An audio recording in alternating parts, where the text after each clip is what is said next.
High বন্ধুরা, আমার চ্যানেলে আপনাদের সবাইকে স্বাগত। আমি আজকে আপনাদের কাছে নিয়ে চলে এসেছি মাটন বিরিয়ানির রেসিপি। এরকম ভাবে আপনারা বাড়িতে মাটন বিরিয়ানি বানাবেন। বড় বড় আর্সেনালের বিরিয়ানিকেও পুরো ফেল করে দেবে। সত্যিই বলছি, এটা পুরো সম্পূর্ণ আমাদের নিজেদের ক্রিয়েটিভিটি, নিজেদের। আমরা পুরো প্রপার বাঙালি, তো আমরাই বিরিয়ানি অনেক রকম ভাবে বানাতে বানাতে এরকম ভাবে বানিয়ে আমরা দেখছি সব থেকে বেস্ট লাগে। দেখুন, প্রথমে আমরা এখানে কিন্তু একটা মশলা ভেজে নিয়েছি। এর মধ্যে কিন্তু টমেটো, কাজু বাদাম, পোস্ত নিয়েছি, পেঁয়াজ। দেখতেই পাচ্ছেন বন্ধুরা, ওর মধ্যে কিন্তু ভেজে একটা বাটিতে কিন্তু তুলে নিয়েছি। ওটাকে আমাদের মিক্সিতে গ্রাইন্ড করতে হবে, ঠিক আছে? আর এই কড়াইয়ে আমরা দিয়েছি সামান্য পরিমাণে সাদা তেল। তারপরে এর মধ্যে লবঙ্গ, এলাচ, দু তিনটে তেজপাতা, লঙ্কা, সামান্য পরিমাণ জিরে আর পেঁয়াজ। পেঁয়াজ দিয়ে ভালো করে নাড়াচাড়া করে কিন্তু একটু আমরা কিন্তু ভেজে নেব। আর এরপরেই আমরা দিয়ে দিচ্ছি কিন্তু আদা, রসুন আর লঙ্কা বাটা। এইটা আমরা মিক্সিতে গ্রাইন্ড করেছি, অনেকটা মশলা করেছি তাই অল্প দিচ্ছি। আর অল্প অন্য রান্নার জন্য তুলে রাখবেন। আপনারা চেষ্টা করবেন সপ্তাহে একবার কি দুবার এরকম মশলা বেটে রাখা, তাহলে যখনই গিয়ে রান্না করেন মশলা বাটার কোনো অসুবিধাই হবে না। এটাকে কিন্তু আমাদের কিন্তু ভালো করে কিন্তু কষাতে হবে। আর দেখতেই পাচ্ছেন বিরিয়ানির জন্য কিন্তু আমরা অল্প মতন পেঁয়াজ কিন্তু তুলে রেখেছি, ভাজা পেঁয়াজ।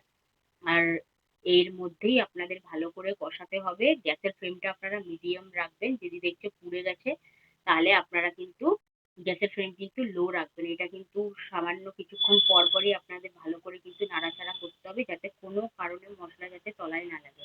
যদি তলায় লেগে যায় তাহলে কিন্তু পুড়ে যাবে।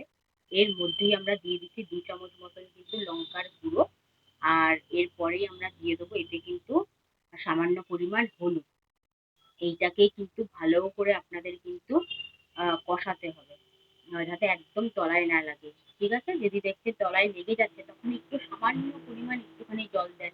আবার গ্যাসের ফ্লেমটা কমিয়ে রাখুন, তখনই দেখবেন যে মশলাটা কিন্তু পুড়বেও না আর ঠিকঠাক ভাবেও হবে। আর আমরা কিন্তু এর মধ্যেই কিন্তু দেখুন কষানো হয়েই গেছে। আর ওই যে পিউরিটা আমরা কিন্তু রেখেছিলাম, ওখানে কিন্তু পেঁয়াজ, টমেটো, কাজু বাদাম, লবঙ্গ, এলাচ, দারচিনি, পোস্ত, ওটা কিন্তু আমরা একটু কিন্তু কড়াইতে কিন্তু নাড়াচাড়া করে নিয়েছিলাম তেল দিয়ে। ওটাকেই এখন কিন্তু মিক্সিতে ভালো করে গ্রাইন্ড করে এই পিউরিটা দিয়ে দিচ্ছি। এই রান্নাতে বিরিয়ানির এই রেসিপির এইটাই মেন। যদি আপনারা যদি পোস্ত, কাজু বাদাম যদি দেন তাহলে প্রচুর টেস্ট বাড়বে। আর মটনটাকে কিন্তু আমরা কিন্তু নুন, হলুদ আর আদা রসুন পেস্ট দিয়ে কিন্তু প্রেসার কুকারে কিন্তু সিটি দিয়ে দিয়েছি 2-3টে মতন, যাতে একদম 90% সিদ্ধ আমাদের মটন হয়েই গেছে, 10% বাকি। আর এই কষানো মশলার মধ্যে যখন দেখবো মশলা থেকে তেল ছেড়ে এসছে, আমরা একের পর এক মটন গুলো দিয়ে দেবো। দেখতেই পাচ্ছেন বন্ধুরা, মটনের জলটা আগে কিন্তু দেবেন না, মটন গুলো দেবেন, দিয়ে কিন্তু ভালো করে কষাবেন। যখনই দেখবেন একটু তলায় লেগে যাচ্ছে, আপনারা যে মটনটা যে সিদ্ধ করেছেন তার যে জলটা বেরিয়েছে সেই জলটা অল্প দিলেন, আবার কষালেন। দেখুন ওটা আমাদের হয়েই গেছে। এবারে আমরা একটা কড়াইয়ের মধ্যে কিন্তু সাদা তেল নিয়ে বিরিয়ানির আলুগুলোকে কিন্তু ভেজে নেবো। দেখতেই পাচ্ছেন বন্ধুরা, আমরা যখন আলুটা সিদ্ধ করি, যেটা বেসিক্যালি সিদ্ধ আলু, আর তখন আমরা নুন দিয়ে সিদ্ধ করেছি। আর এর মধ্যেই কিন্তু বিরিয়ানির যে কালার আছে, এই আলুগুলোর মধ্যে কিন্তু এটা দিয়ে দিয়েছি। আর আলু সিদ্ধ আর শুধু কালার দিয়ে আমরা একটু ভালো করে নাড়াচাড়া করে একটু তেলে ভেজে কিন্তু এটা কিন্তু সাইড করে রাখবোই। এরকম করে আপনাদের কিন্তু বিরিয়ানির আলুটা কিন্তু খুব সুন্দর করে কিন্তু ভাজতে হবে, তাহলে কিন্তু টেস্টটা কিন্তু খুব বাড়ে। আর এই দেখুন আমাদের মটন কষা পুরো হয়েই গেছে বিরিয়ানির জন্য, কত সুন্দর চকলেটি কালার এসছে, খুবই ইয়ামি। দেখতেই পাচ্ছেন। এবারে চলুন আমরা বিরিয়ানির প্রসেসটা পুরো দেখাই। দেখুন, প্রথমে আমরা একটা হাঁড়ি নিয়েছি। হাঁড়িটাকে কিন্তু ভালো করে কিন্তু গরম করে ওর মধ্যে 1 চামচ মতন কিন্তু ঘি, বা আপনারা যদি পারেন তো সাদা তেলও একটু ব্যবহার করতে পারেন। এরপরে যাদের বাড়িতে তেজপাতা আছে তারা তেজপাতা ব্যবহার করবে। দেখুন আমাদের কাছে শালপাতা ছিল, তাই আমরা হাঁড়ির তলায় কিন্তু শালপাতা দিয়ে দিচ্ছি। আগে আপনারা কিন্তু সবসময় হাঁড়ি গরম করবেন, তাহলে কিন্তু এই তেজপাতা হোক কি শালপাতা, এগুলো কিন্তু ভালো করে কিন্তু বসবে। একের পর এক দেখুন শালপাতাগুলোকে আমরা রাখছি। আর যদি পারেন তো আপনারা এর মধ্যে কিন্তু কলা পাতাও ইউজ করতে পারেন। কলা পাতা দিলেও কিন্তু একটা ভালো ফ্লেভার আসবে। আর বিরিয়ানি কখনো পুড়বে না, তলায়ও লাগবে না। দেখুন ঠিক এরকম করে সাবধানে আপনাদেরকে করতে হবে, কারণ হাঁড়িটা কিন্তু পুরো গরম থাকে। একের পর এক শালপাতাগুলোকে দিয়ে নিচেরটা পুরো কভার করতে হবে, যাতে কোনো কারণে যাতে বিরিয়ানির যে নিচের দিকের যে ভাতগুলো এগুলো যাতে একদম না পড়ে। দেখুন আমাদের মাটন কষা এখানে হয়ে গেছে। এখানে হচ্ছে গিয়ে বিরিয়ানির যে রাইসটা সিদ্ধ করে রেখেছিলাম, ওর মধ্যে কিন্তু আমরা বিরিয়ানির কালারও মিশিয়ে দিয়েছি। এর জন্য কিন্তু দেখুন, প্রত্যেকটা ভাসে আপনারা ভাতে মেশাবেন না, আপনারা কিন্তু উপরের দিকের ভাতগুলো মেশাবেন, অটোমেটিকলি দেখবেন যে আধা ভাত আপনাদের বিরিয়ানির কালারের মতন চলে আসবে। কখনো আপনারা সব ভাতে মেশাবেন না। দেখতেই পাচ্ছেন কিরকম ভাবে আপনারা ভাতটাকে সিদ্ধ করে রেখেছিলাম। এটা বিরিয়ানির চাল, ইন্ডিয়া গেট বাসমতি রাইস। তো আর এরকম করে আপনারা কিন্তু আগে কিন্তু হাঁড়ির নিচে কিন্তু ভাত দেবেন বেশি করে। দেখতেই পাচ্ছেন কত ভাত আমাদের কিন্তু সাদা আছে।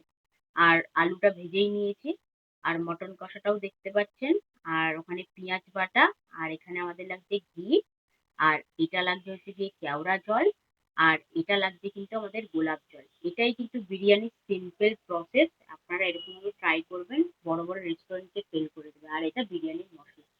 দেখুন এর আগে আমরা বেশি করে ভাত দিয়েছি, এরপর আমরা যে মটন গুলোকে যে কষিয়ে রেখেছি এতক্ষণ ধরে, ঠিক এরকমের সব মটন গুলো কিন্তু আমরা ভাতের উপরে দিয়ে দেবো।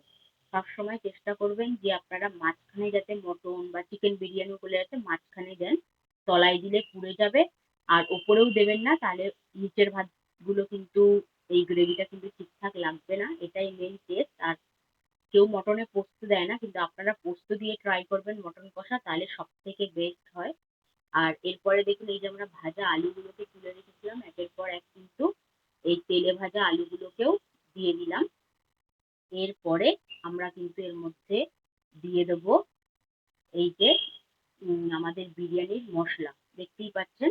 আর ওই রাইসে কিন্তু আছে কিন্তু বিরিয়ানির কালার, দেখতেই পাচ্ছেন বন্ধুরা। এরপরেই কিন্তু আমরা কিন্তু বিরিয়ানির মশলা দিয়ে নেব। এটাকে কিন্তু একটু ভালো করে কিন্তু হাতার সাহায্যে আপনাদের কিন্তু ভাতের সাথে কিন্তু মিক্স করে নিতে হবে। দেখুন এরকম করে ঠিক আপনারা প্রসেসটাকে করবেন, খুবই ভালো হয়। দোকানেও এত সুন্দর বিরিয়ানি বানাতে পারবেন না, আপনারা ঘরেই নিজেরাই এত সুন্দর করে বানিয়ে নেবেন। দেখুন এবারে আমরা কিন্তু ওই মটন আর আলুর উপরে এই ভাতগুলোকে দিয়ে দিচ্ছি কিন্তু। দেখতেই পাচ্ছেন একের পর একগুলো কি সুন্দর আমাদের বিরিয়ানির চালটা সিদ্ধ হয়েছে, রাইস গুলো ঠিকঠাক আছে। আর মশলাটা কিরকম ভাবে আপনাদেরকে ইউজ করতে হবে পুরো ভিডিওটার মাধ্যমে আপনাদেরকে দেখিয়ে দিচ্ছি, তাই কোনো রকমের মিস্টেকই আপনাদের হবে না। এবারে দেখুন এর মধ্যে আমরা সব ভাত দিয়ে দিলাম, দেখতেই পাচ্ছেন। এরকম করে আপনারা সবসময় করবেন বন্ধুরা, খুবই ভালো হয়।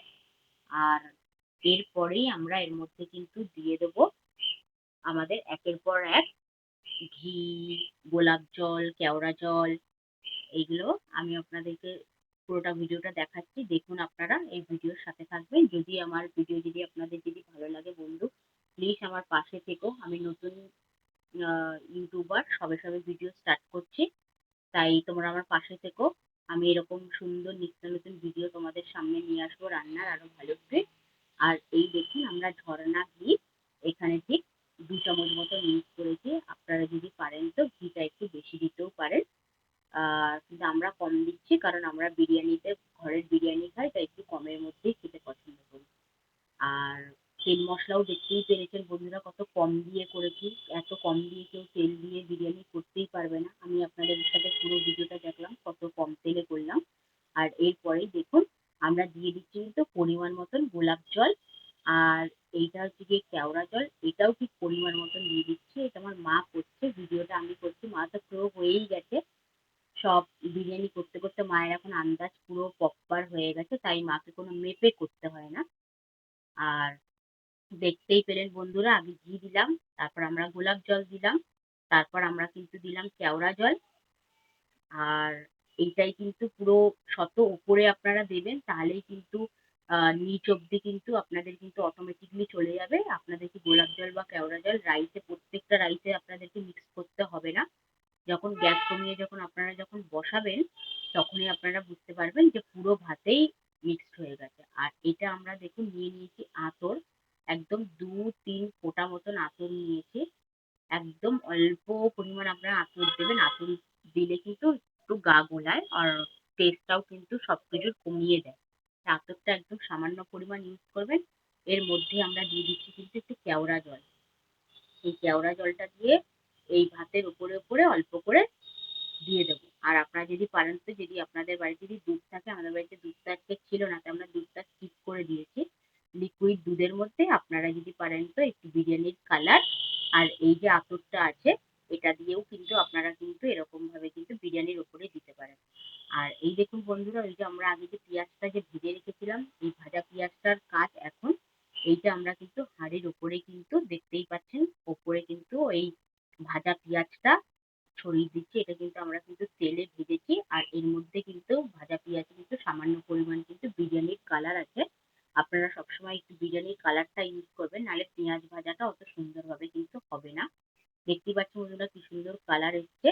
আর এটাকেই গ্যাস কমিয়ে আমাদেরকে রেখে দিতে হবে, কিন্তু গ্যাসে কিন্তু 30 মিনিট, 30 মিনিট মতন রেখে দেবেন। গ্যাস একদম পুরো ধিমি আছে। আর তো হয়ে গেল গরমা গরম আমাদের বিরিয়ানি। দেখতেই পাচ্ছেন বন্ধুরা কত সুন্দরভাবে হয়েছে, দেখুন একদম ধোঁয়া উঠছে। 30 মিনিট পর আমরা ঢাকনা খুলেছি। আর এটা আমরা আজকে বানিয়েছি চিকেন রেজালা। এইটার সাথেই আজকের আমাদের বিরিয়ানি খাওয়া হবে। চলুন, আমার ভিডিও ভালো লাগলে পাশে থাকবেন। Thank you, watch my video.